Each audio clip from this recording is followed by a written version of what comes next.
Chapter 8, in which Piglet does a very grand thing.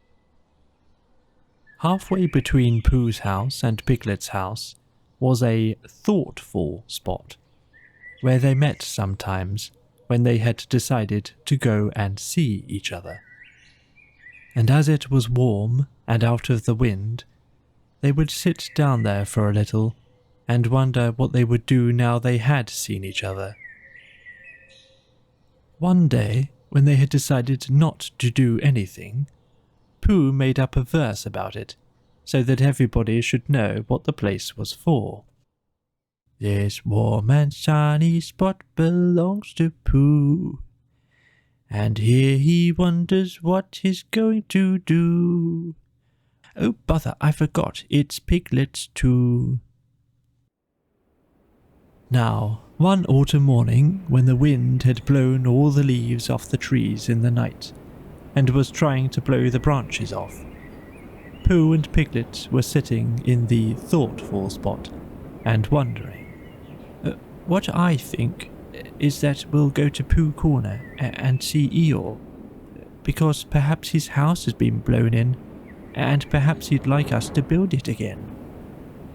What I think is that we'll go and see Christopher Robin, only he won't be there, so we can't.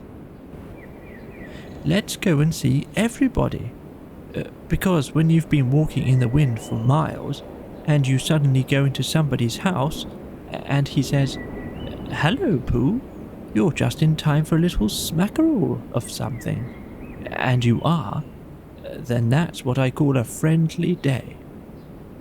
Piglet thought that they ought to have a reason for going to see everybody, like looking for small or organising an expedition. If Pooh could think of something. Pooh could. We'll go because it's Thursday, and we'll go to wish everybody a very happy Thursday. Come on, Piglet. They got up, and when Piglet had sat down again, because he didn't know the wind was so strong, and had been helped up by Pooh, they started off. They went to Pooh's house first, and luckily Pooh was at home just as they got there, so he asked them in. And when they had had some, and then they went on to Kang's house, holding on to each other, and shouting, "Isn't it?" and "What?" and "I can't hear." By the time they got to Kanga's house, they were so buffeted that they stayed to lunch. Just at first it seemed rather cold outside afterwards, so they pushed on to Rabbit's as quickly as they could. "We've come to wish you a very happy Thursday," said Pooh, when he had gone in and out once or twice, just to make sure that he could get out again. "Why? What's going to happen on Thursday?" asked Rabbit. And when Pooh had explained, and Rabbit, whose life was made up of important things, said, "Oh, I thought you'd really come about something."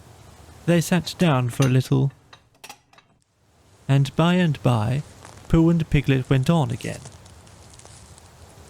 The wind was behind them now, so they didn't have to shout. "Rabbit's clever." "Yes, Rabbit's clever." "And he has brain." "Yes, Rabbit has brain." There was a long silence. "I suppose that's why he never understands anything."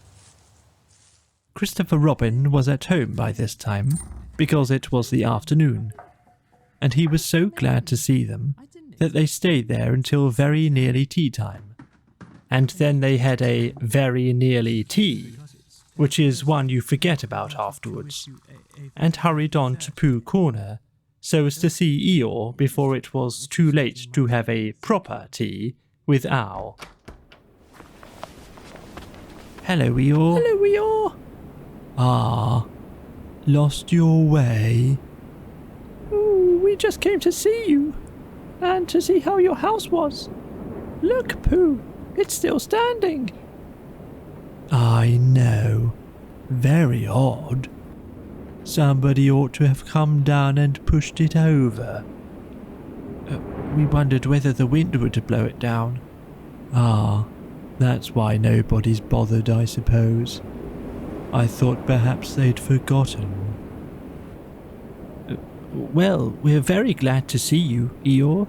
And now we're going on to see Owl. That's right. You're like Owl. He flew past a day or two ago and noticed me. He didn't actually say anything, mind you, but he knew it was me. Very friendly of him, I thought. Encouraging. Pooh and Piglet shuffled about a little and said, goodbye, Eeyore, as lingeringly as they could, but they had a long way to go and wanted to be getting on. Goodbye. Mind you don't get blown away, little Piglet. You'll be missed. People would say, "Where's little Piglet been blown to?" Really wanting to know. Well, goodbye, and thank you for happening to pass me. Goodbye. Goodbye, said Pooh and Piglet for the last time, and they pushed on to Owl's house. The wind was against them now, and Piglet's ears streamed behind him like banners as he fought his way along, and it seemed hours before he got them into the shelter of the 100 Acre Wood, and they stood up straight again to listen, a little nervously, to the roaring of the gale among the treetops. Supposing a tree fell down, Pooh, when we were underneath it? Supposing it didn't. Piglet was comforted by this, and in a little while they were knocking and ringing very cheerfully at Owl's door. Hello, Owl. I hope we're not late for... how are you, Owl? Piglet and I just came to see how you were, because it's Thursday. Sit down, Pooh. Sit down, Piglet. Make yourselves comfortable. They thanked him and made themselves as comfortable as they could. Because you see, Owl, we've been hurrying so as to be in time for... so as to see you before we went away again. Owl nodded solemnly. Correct me if I am wrong, but am I right in supposing that it is a very blusterous day outside? Very, said Piglet, who was quietly thawing his ears and wishing that he was safely back in his own house. I thought so.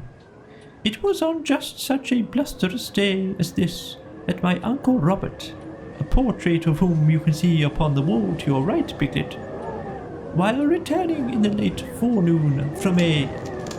What's that? There was a loud cracking noise. Look out! Mind the clock! Out of the way, Piglet! Piglet, I'm falling on you! Help!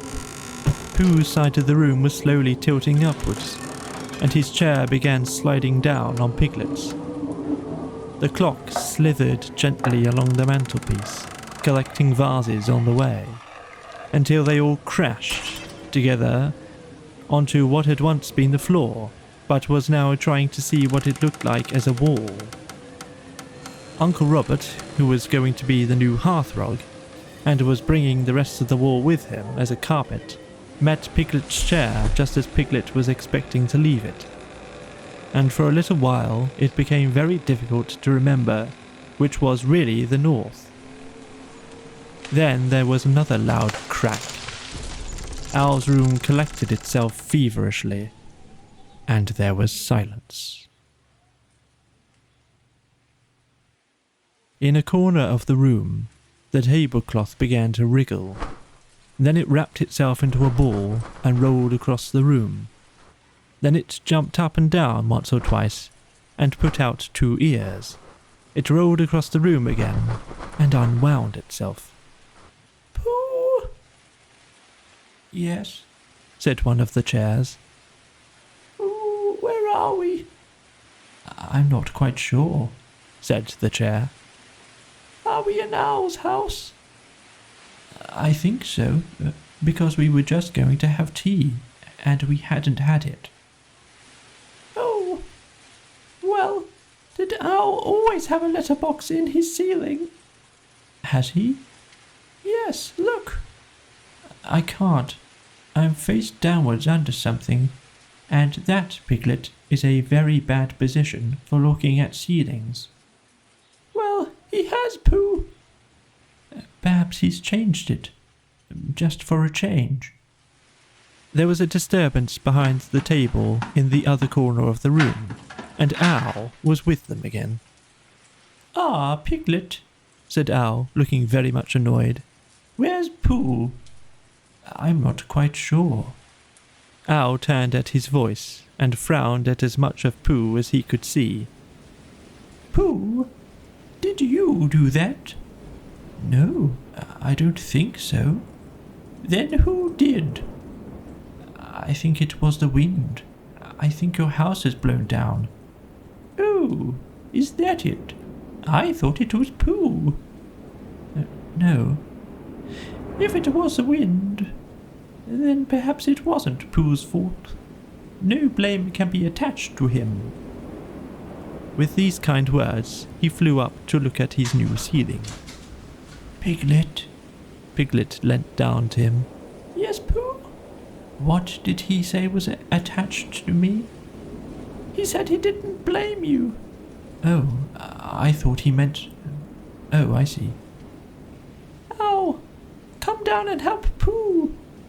Owl, who was admiring his letterbox, flew down again. Together they pushed and pulled at the armchair, and in a little while Pooh came out from underneath and was able to look round him again. Well, this is a nice state of things. What are we going to do, Pooh? Can you think of anything? Well, I had just thought of something. It was just a little something I thought of. And he began to sing. I lay on my chest, and I thought it best to pretend I was having an evening rest. I lay on my tum, and I tried to hum, but nothing particular seemed to come. My face was flat on the floor, and that is all very well for an acrobat, but it doesn't seem fair to a friendly bear to stiffen him out with a basket chair, and a sort of squoze which grows and grows is not too nice for his poor old nose, and a sort of squatch is much too much for his neck and his mouth and his ears and such. That was all. Owl coughed in an unadmiring sort of way, and said that if Pooh was sure that was all, they could now give their minds to the problem of escape. Because we can't go out by what used to be the front door. Something's fallen on it. But how else can you go out? That is the problem, Piglet, to which I am asking Pooh to give his mind. Pooh sat on the floor, which had once been a wall, and gazed up at the ceiling, which had once been another wall, with a front door in it which had once been a front door, and tried to give his mind to it. Could you fly up to the letterbox with Piglet on your back?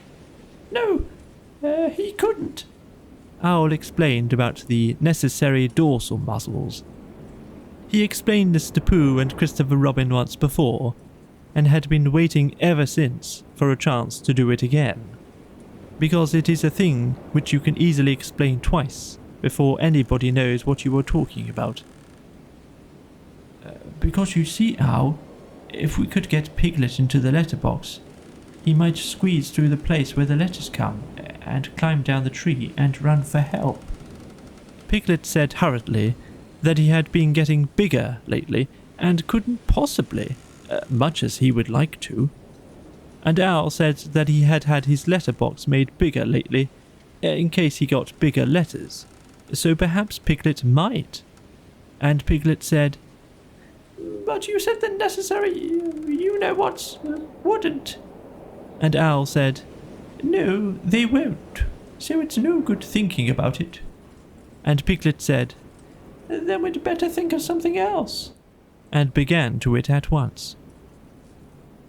But Pooh's mind had gone back to the day when he had saved Piglet from the flood, and everybody had admired him so much.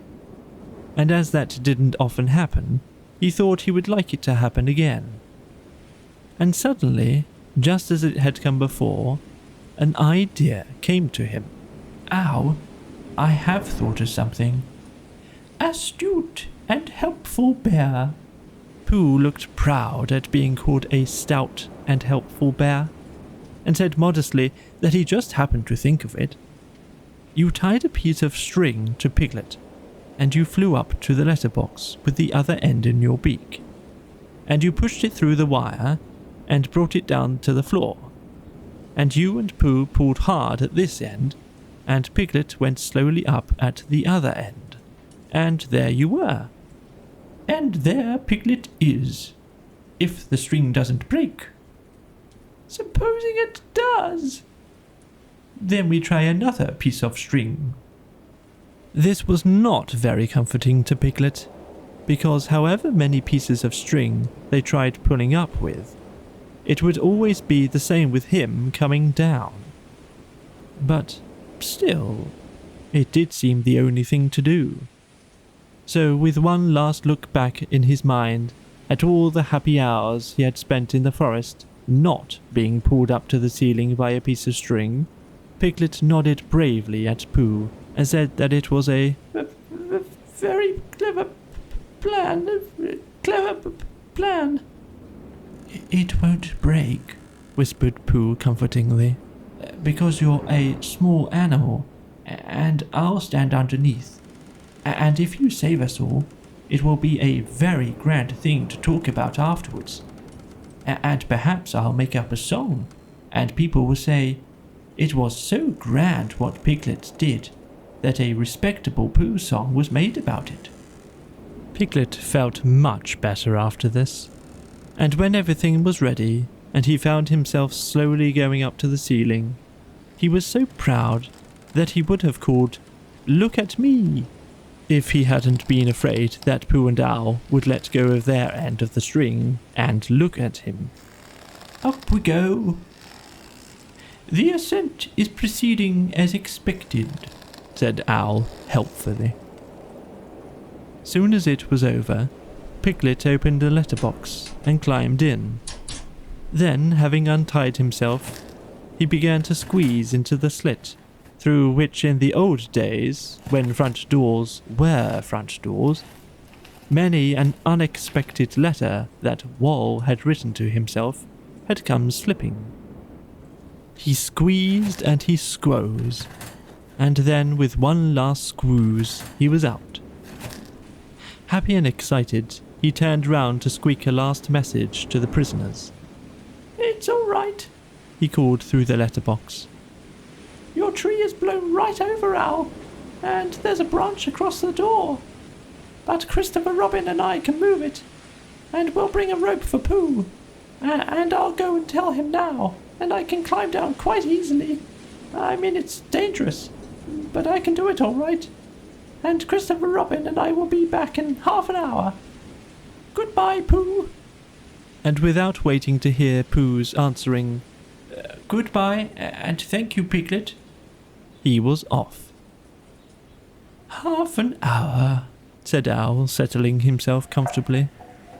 "That will give me just time to finish the story I was telling you about my Uncle Robert, a portrait of whom you can see underneath you. Now, let me see, where was I? Oh, yes. It was on just such a blusterous day as this that my Uncle Robert had decided closed to go his out for a eyes. fly. But he was buffeted much by the wind. Will brave little Piglet and Christopher Robin free Pooh and Owl? Will Owl's story ever end? Find out next time on Storytime with Wren.